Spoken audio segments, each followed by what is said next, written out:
तो हर साल बाल आश्रम में रावण का दहन होता है ना, पूरे देश में होता है और दशहरा मनाया जाता है।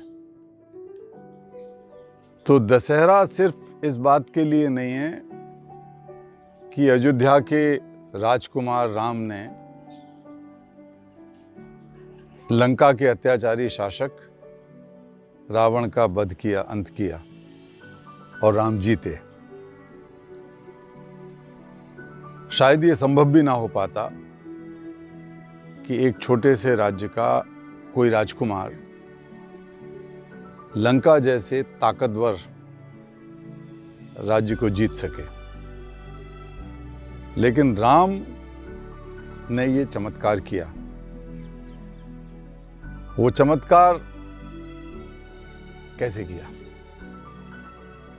पहला कारण तो ये था कि उन्होंने बहुत परिश्रम से पढ़ाई लिखाई की, बहुत विद्याएं सीखी, धनुर्विद्या वगैरह, गुरुकुल में रहे, अपने राज्य से, पिता से, उनके सुखों से वंचित रहकर उन्होंने साधारण विद्यार्थी की तरह, सभी विद्यार्थियों की तरह गुरु विश्वामित्र के यहाँ पढ़ाई लिखाई करी। इसके बाद फिर पढ़ाई के दौरान ही उनकी ट्रेनिंग हुई। जब ऋषियों को, गुरुओं को लोग परेशान कर रहे थे तो उनको ले जाया गया, राम और लक्ष्मण को, और उन्होंने वहाँ अत्याचारियों से ऋषियों मुनियों को बचाया। तो ट्रेनिंग हो गई। फिर तीसरी चीज़ जो उन्होंने की, जब उनको पता लगा कि इतना बड़ा दुराचारी रावण सारे अच्छे लोगों को दुख दे रहा है दुनिया के, तो जब वो जंगल में गए और रावण सीता को ले गया, तो उन्होंने भरत को टेलीफोन नहीं लगाया। फ़ोन तो होते नहीं थे उस समय, लेकिन कोई तरीके से भरत तक खबर नहीं पहुंचाई कि देखो मेरी पत्नी चोरी हो गई है, तुम सेना लेके यहाँ आ जाओ और दूसरे राज्यों को भी, दूसरे शासकों को भी इकट्ठा करो, रावण से युद्ध करके सीता को वापस लाना है। ये नहीं किया उन्होंने दोस्ती एक ऐसे आदमी से की जो खुद भी पीड़ित था और उसके राज्य से उसको हटाया गया था, सुग्रीव से। और सुग्रीव कोई बहुत बड़ा राजा नहीं था, वो वहाँ जो स्थानीय लोग थे, आदिवासी, वंचित, ग्रामवासी, जंगल में रहने वाले लोग, पहाड़ों में रहने वाले लोग, जिनको लोग बंदर, भालू कहते हैं, रीछ कहते हैं, वो सब वहाँ के गरीब लोग थे, देश के, भारत के। और एक बहुत लंबी उन्होंने यात्रा की, पद यात्रा जैसी की, जैसे तुम लोगों ने भारत यात्रा की कई बार, विश्व यात्रा तक की, ऐसे उन्होंने एक पद यात्रा की। और यात्रा के दौरान लोगों को इकट्ठा किया जो सबसे ज़्यादा पीड़ित, दलित, दमित, वंचित, दबे कुचले लोग थे, पिछड़े हुए लोग थे, और उन सबको एकत्रित करके आगे बढ़े हुए। लेकिन उन सबको एकत्रित करना तभी संभव हो सकता था जब आप भी वैसे ही रहो जैसे वहाँ लोग रह रहे थे, वनवासी लोग। राम भी उसी तरह वनवासी रहे, लक्ष्मण भी उसी तरह वनवासी रहे, यानी कि आम जनता की तरह जीवन यापन करके उन्होंने ये काम किया। अगर वो अयोध्या के राजकुमार की तरह उनके पास आते और कहते हमारे साथ चलो, हमारे लिए युद्ध करो, तो शायद वो संभव नहीं था। लेकिन खुद भी गरीबी में जी रहे थे, खुद भी अभाव में जीते रहे, और उसी तरह चल के उन्होंने लोगों को इकट्ठा किया, देश के लोगों को। और चलते चलते चलते और ज़्यादा लोग इकट्ठे होते चले गए, बहुत बड़ा आंदोलन हो गया, बहुत क्रांति हो गई, और वहाँ जाके उन्होंने रावण की सत्ता को ललकारा। लेकिन रावण की सत्ता, रावण में क्या चीज़ थी? रावण ने क्या किया था कि तीन जो दुनिया की शक्तियाँ होती हैं, उन तीनों पर बहुत ज़्यादा कब्जा कर लिया, नियंत्रण कर लिया। पहली शक्ति है हथियारों की शक्ति। हथियार जमा कर लिए उसने सारी दुनिया के, बहुत मेहनत करके उसके परिवार ने, भाइयों ने, बेटों ने, सब ने हथियार जमा किए, एक से एक आधुनिक हथियार बनाए उन्होंने। उनका हथियार खाना बहुत मजबूत था, तो हथियार की ताकत। दूसरी ताकत है दौलत की ताकत। पैसा होता है तो हथियार भी खरीद लेते हो आप, कहीं जाके इंद्र वगैरह से और किसी से, तो बाहर जा के हथियार भी खरीदे होंगे उन्होंने, लेकिन अपने पास उसकी दौलत बहुत ज़्यादा थी, इसीलिए कहते सोने की लंका। तो दौलत की ताकत थी उसके पास।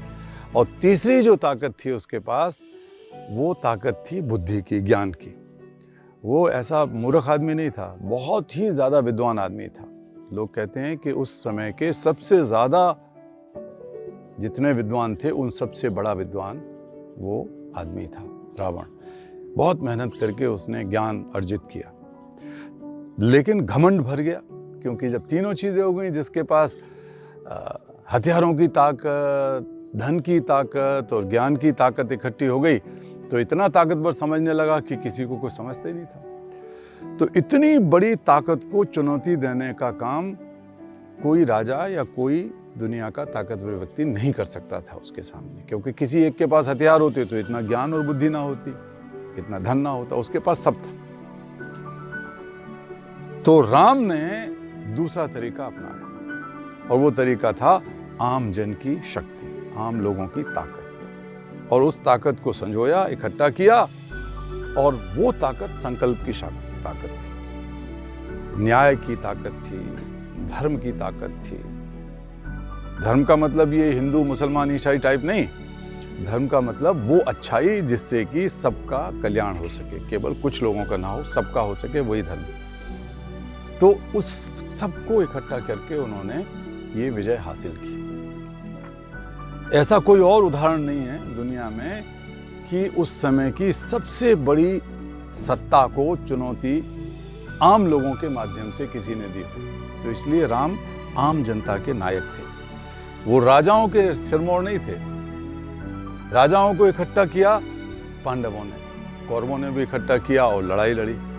उनकी लड़ाई का स्तर बिल्कुल अलग था, और इनकी लड़ाई का स्तर था सामान्य लोगों द्वारा धन की ताकत, दौलत की ताकत, ज्ञान की ताकत और हथियारों की ताकत, और उससे उपजे घमंड को ध्वंस कर देना। तो इससे पता लग रहा है कि आम जनता अगर बुराइयों के खिलाफ इकट्ठी होती है तो बड़े से बड़े युद्ध को जीता जा सकता है, बड़े से बड़े अत्याचारियों को हराया जा सकता है।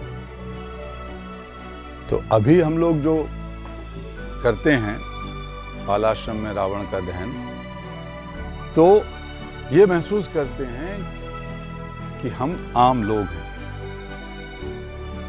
बंधुआ मजदूर, बाल मजदूर, ट्रैफिकिंग के शिकार, बच्चों से ज़्यादा पीछे तो किसी को धकेला नहीं गया समाज में। लेकिन अगर वही लोग इकट्ठे होकर खड़े होते हैं तो, और वैसे ही रहते हैं, तो बड़ी से बड़ी ताकत को ललकारा जा सकता है। तो आम लोगों की ताकत, और बुराइयां भी हम लोगों ने चुनी। अब रावण के 10 सिर तुम लोगों ने जलाए, तो वो सिर एक बुराई के प्रतीक थे, क्योंकि जब बुराइयां से एक बुराई सिर उठाती है तो कहते हैं इतनी बुराई सिर उठा ली, एक बुराई ने सिर उठा लिया। लेकिन अगर 10-10 बुराइयां सिर उठा लें तो उसका अंत करने के लिए बहुत ज़्यादा अच्छाई की ज़रूरत होगी अपने भीतर, और एक अकेले के अंदर नहीं, बल्कि समूह की, संगठन की शक्ति,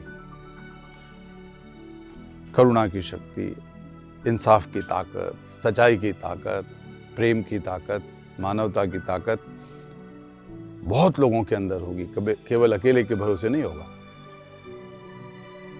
तो कौन सी 10 बुराइयां हम लोग तुम लोगों ने तय की हैं, उस पर तय की है ना सारी 10 बुराइयां ये हैं।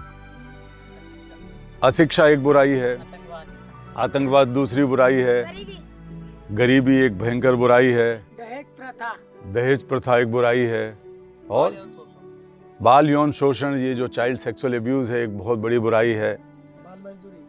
बाल मजदूरी है ही है, बाल मजदूरी के खिलाफ हम लोग लड़ रहे हैं। बाल विवाह भी है, देखो बहुत ज्यादा बच्चियों के विवाह होते हैं। और जातिवाद एक बहुत बड़ी बुराई है। कितनी बुराइयां हो गई। और भ्रष्टाचार भी फैला हुआ है समाज में कहीं ना कहीं, उस वजह से भी बहुत ज़्यादा नुकसान होता है समाज का। और 10वीं बुराई कौन सी है? भेदभाव, जात पात के नाम पे, हिंदू मुसलमान के नाम पे, अमीर गरीब के नाम पर, भाषाओं के नाम पर, अलग अलग देशों के नाम पर सब बटे बटे हैं और भेदभाव रखते हैं आपस में। तो ये जो इंसानियत का बंटवारा और भेदभाव है, ये भी एक बहुत बड़ी बुराई है। तो इसके खिलाफ सब लोग लड़ने के लिए तैयार हैं? कौन कौन लड़ने तैयार है? सब लोग लड़ेंगे? और राम कहाँ हैं? जोर से बोलो।